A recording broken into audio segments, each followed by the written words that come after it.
Hi there, welcome back. This is Mrs. Allers.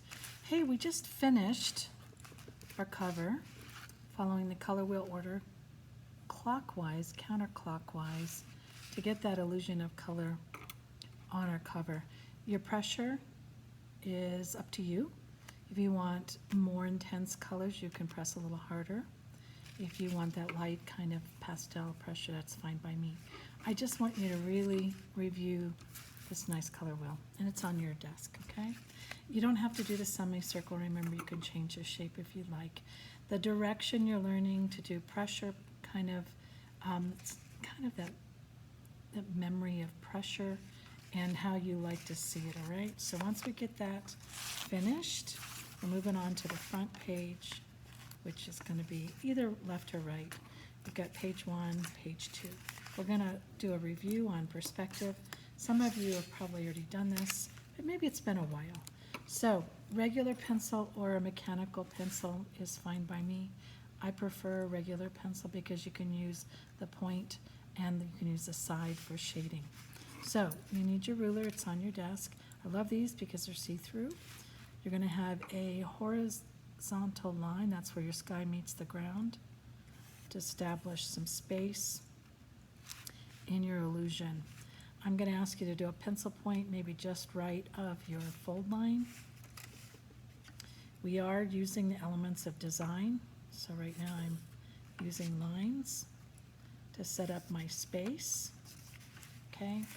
Doesn't really look like much anything right now, so I'm going to add some details, and details are often texture, okay? So if I go dot, dot, dot, dot, things that are farther away are going to seem like texture, and they're going to be more realized and defined in this bottom space, which we call foreground. If you want to, you can also build back some width on your lines to give it a little more structure. Okay, I love Q-tips. It's easy shading instead of using your finger. So do a patch of graphite maybe on your back, or scrap piece of paper. You take this. Okay, grab some of that graphite. You can go in and then you can add some texture. I'm going kind of back and forth to give my pavement a little more depth. So this is value, and I have darker to lighter here. Okay, darker kind of tends to push back that space. All right, so I've used line, I've thought about space and planned my space. I've used detail, which is often texture. I've used some value. What else can we do? Let's do shape. Okay, I'm going to do a lollipop tree. You can do any tree you want. You could do evergreen, palm tree. Some students like doing a cactus. But I'm just getting the shape and setting the space. I can change this and define this later. Excuse me. This is a gestural mark, which I'm not lifting my pencil. And if it bothers you, you can go back and erase it. But I'm going to give maybe just a little irregular line on the outside edge to give kind of a feeling of texture. This is called a scribble or gestural mark. It's implying maybe leaves in the tree. Okay, so where there's actual textures, it's implied texture. Implied just means it looks like maybe looks like there's some kind of surface, roughness, smoothness. Line and pressure change for my trunk. Okay, I'm going to set up a line on top of my tree to my vanishing point. This vanishing point means all lines can converge or meet that vanishing point. I'm going to repeat that kind of line, curved line, to establish more trees. I'm going pretty fast, but you can watch this a couple of times if you need to. So,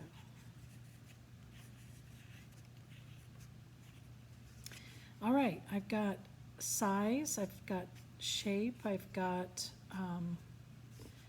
some dimension, which is form. Okay, if I go in and shade with texture one side of my tree shape, It's establishing a form, not really a flat shape. Shape is flat, 2D, form is 3D. Has more than one side or appears to. Okay. Shade this in.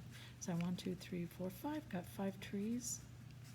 And it is overlapped, which kind of gives a better illusion when you overlap. I could have given it some gaps, but I'm not going to do that. Okay, easiest way I can show you to set up a building is just draw a rectangle. Could be a square, I suppose, but rectangle works pretty well. I'm just going to start with a flat shape. 1 point perspective buildings.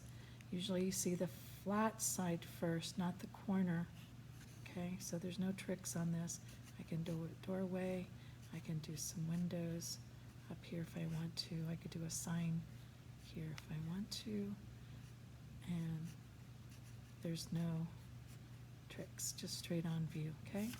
To show the side of my building, if you've ever drawn a building and the windows or doorways look like they're not on the building, you have to always check your lines. Okay, there are stand-up lines, straight up and down, vertical, and there's horizontal lines, and there's diagonal lines. So that's what I needed to do to show this going back into that space for the road, for the building. A lot of times you have to just check those stand-up lines or those vertical lines. Spacing here is going to be wider because it's closer to the viewer, and as it goes back, it's going to, and I think I'm not going to go any more buildings. You could do one if you want, or you could do a whole street view if you want. It just, the more compressed the space is, it often has difficulty getting those windows in. So top and bottom of your windows go to the vanishing point. Okay. The sides of your windows are parallel to your corner edge. More space and less space as it goes back into space. Okay. Doors. Top of the door and the bottom of the door goes to the vanishing point. Oops, I did a little wonky there.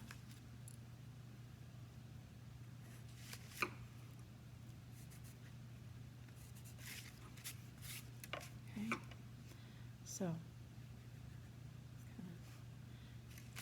that door's wide, so I'm going to put it as a double door. All right, so I can establish a window here. I can establish a door there.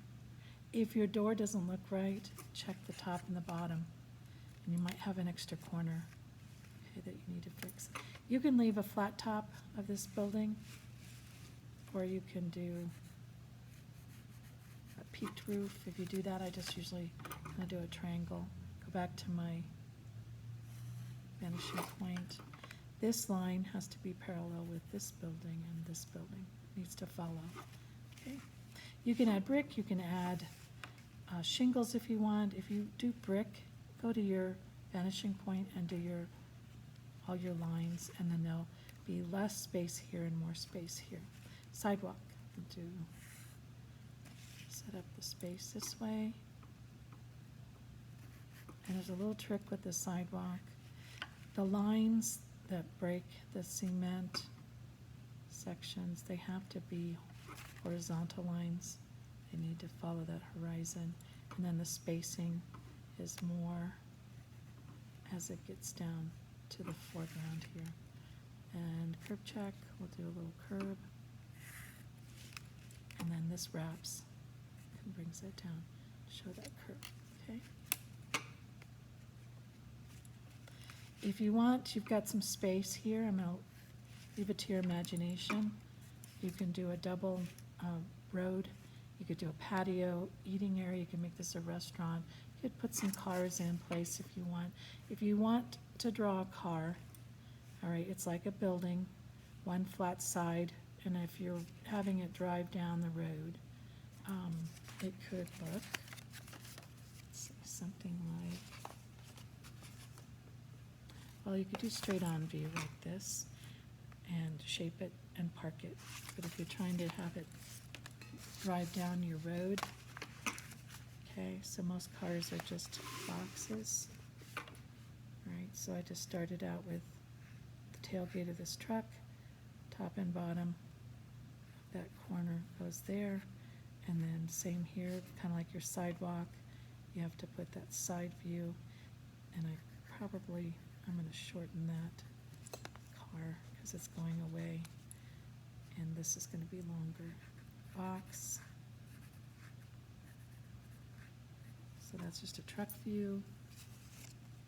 Here's another car. I did the front of the car. Corner goes this way. I built up a box for the cab. You can always go back and round out. Most cars are pretty aerodynamic, so they don't look so boxy anymore.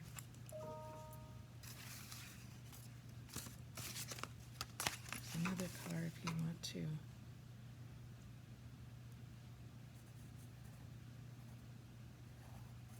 Don't see the tires on this view, okay? Just kind of the cab. You can put people in the front of the car. All right, so you could do a sinkhole if you want to. It's kind of fun.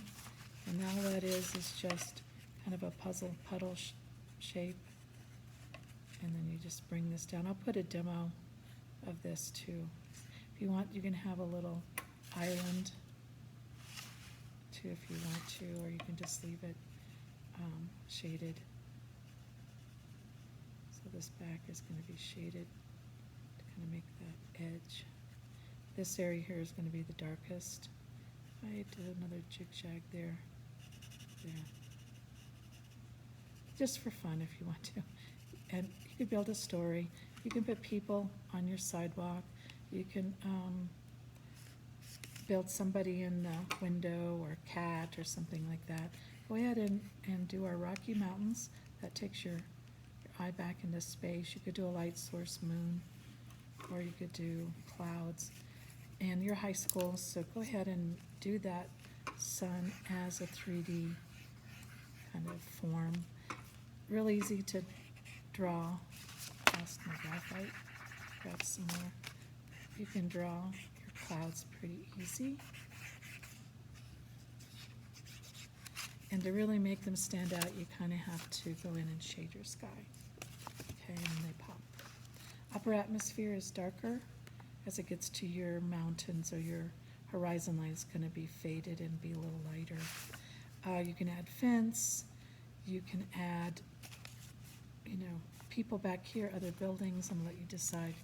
Kind of just some fun things. If you know how to shade and you have a good imagination and you feel confident, you can go ahead and show off. I've been known to give some extra credit, so have some fun.